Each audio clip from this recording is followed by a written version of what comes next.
The nature of this content, all of the informants concerning Joe Garmon and Russ Ewell would like to remain anonymous, but they are willing to talk to reporters. Joe Garmon Sr. is not a safe human and has no business leading a church.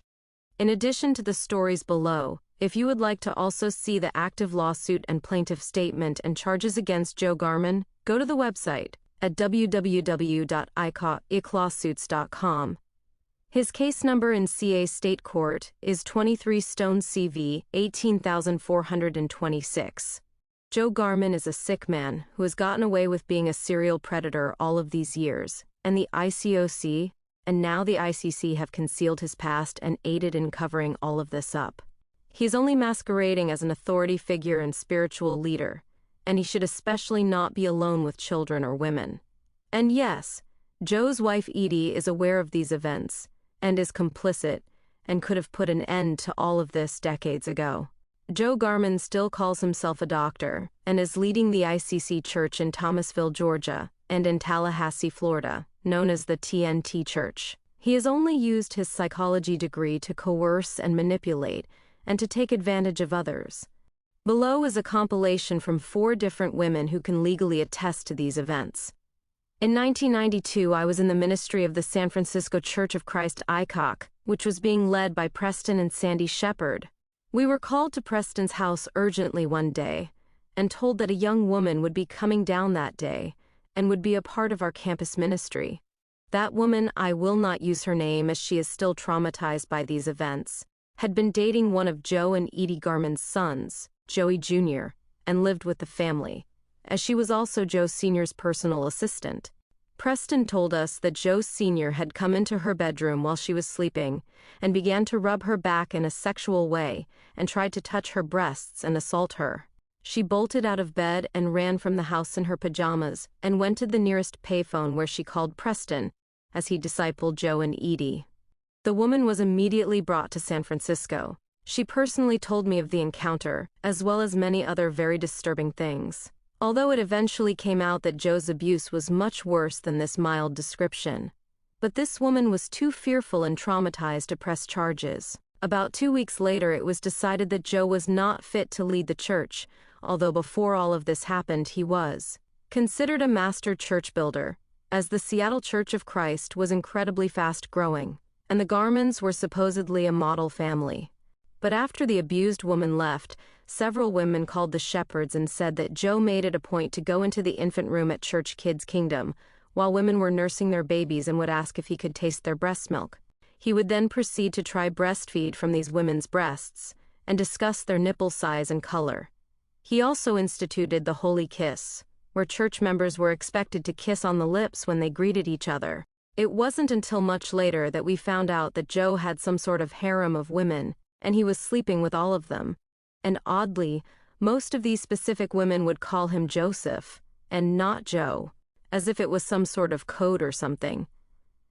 The Garmons were brought to San Francisco, the same church and city as his most recent abuse victim, but not given any specific ministry responsibility, but were there to supposedly help the staff since they had many years of ministry training and all their children were faithful. Kip McKean and Al Baird wanted to make sure that the Garmons were well taken care of, since they were just about the only elder possibilities in the ICOC at that time. The Garmons took a special interest in me, as I had been a victim of childhood sexual abuse, and Edie had also been sexually abused as a child. She had studied trauma therapy and claimed that she wanted to get with me to help me overcome my trauma. Joe asked me to recount with very specific details all of my childhood sexual abuse. I told him things that I had never told another human being. After 2 sessions with them, he admitted to Preston Shepard that he was having sexual fantasies about the depraved childhood sexual abuse that he demanded I share with him, and so the sessions stopped. It's also sad to note that Joe Sr. and his son Joey Jr. both hold psychology degrees, and he used that to influence and control others, and to bolster his own credibility.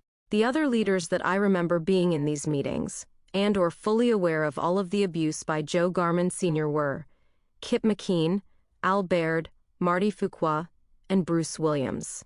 Although I believe there were more people than this, I just can't remember exactly who they were. But Al Baird especially was keenly aware of Joe's sexual perversions and predatory behavior.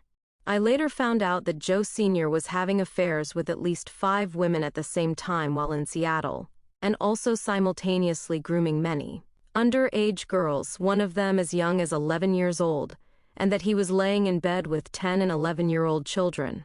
Therefore, why didn't either the Seattle or the San Francisco ICOC warn their congregations, or at least check in with them to see what other abuse had occurred? Everything was silenced and covered up, and we were not allowed to talk about it. I cannot tell you how disturbed I was, hearing that Joe Sr., this leader in the ICOC, was fantasizing about the horrific sexual abuse that I endured as a small child. It was also discovered that Edie had been having an affair, which Joe requested she do. Apparently the plan was that Joe would watch his wife with this other man. When it was discovered how bad the situation was, the Garmons were moved to LA. Therefore, finding out that Joe Garmon Sr. is currently leading the Tallahassee ICC for Kip McKean, and also has other roles in the church, and is revered as a doctor and is around young women and children all the time, is beyond alarming. And lastly, you can also imagine how horrified I was to learn from 3 different people that approximately 8 years ago, Joey Garmon Jr., also named in the lawsuit for sexual crimes against children, was invited by Russ and Gail Ewell to fly to San Francisco, who took over the San Francisco ICOC as their guests, to sit down and devise a plan for Joe Garmon Sr. and Joey Garmon Jr. to begin a sort of sister school in Georgia, partnering with Russ's Hope Technology School, that Russ and Gail own and run in San Francisco. 1 year's tuition at Russ's Hope Technology School is $18K, and apparently the Garmons saw it as a cash cow. But even more disturbing, the Hope Technology School focuses on disabled children. Can you imagine Joe Garmon Sr. and Joey Garmon Jr. overseeing a school full of defenseless disabled children when they have been accused of rampant sexual abuse and pedophilia? But even worse and more jaw-dropping is the fact that Russ and Gail had both been in so many meetings centered around Joe Garmon Sr.'s sexual abuse of women and children. How in the world would Russ and Gail even entertain this idea?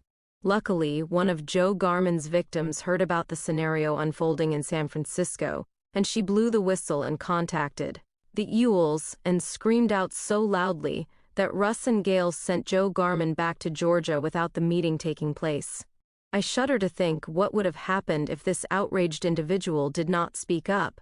Also interesting to mention, we have received several phone calls about the many NDAs that Russ has had his nannies and others close to him sign, including teenagers back in Boston. Luckily, NDAs do not hold water in cases of sexual assault, and they are not worth the paper they are written on. And there have been recent laws passed making NDAs even more null and void for scenarios like this. And thankfully, we finally have one of Russ's victims willing to come forward, so if he challenges this information, we are ready to respond with truth and facts and legal action. But the question we have for Russ is, why does a ministry leader and servant of Jesus need young women and others to sign an NDA in the first place? And it's not defamation of character if you can prove it to be true, so we welcome any defamation lawsuits because then that legally compels us and allows us to bring all of our facts and evidence and witnesses forward, where we can state them on public record in a court of law. And let's not forget that as a teenager, Joey Garmon Jr. confessed to molesting an infant, and the infant died shortly after, which they all covered up.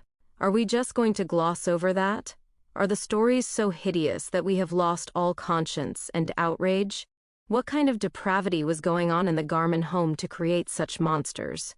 I do know that the law team has also received about 100 stories of all types of abuse and bullying, including psychological, mental, spiritual, and financial abuse at the hands of Russ Ewell as he continues to lead his SF-ICOC-affiliated church, now rebranded as the Bay Area Christian Church, BAC.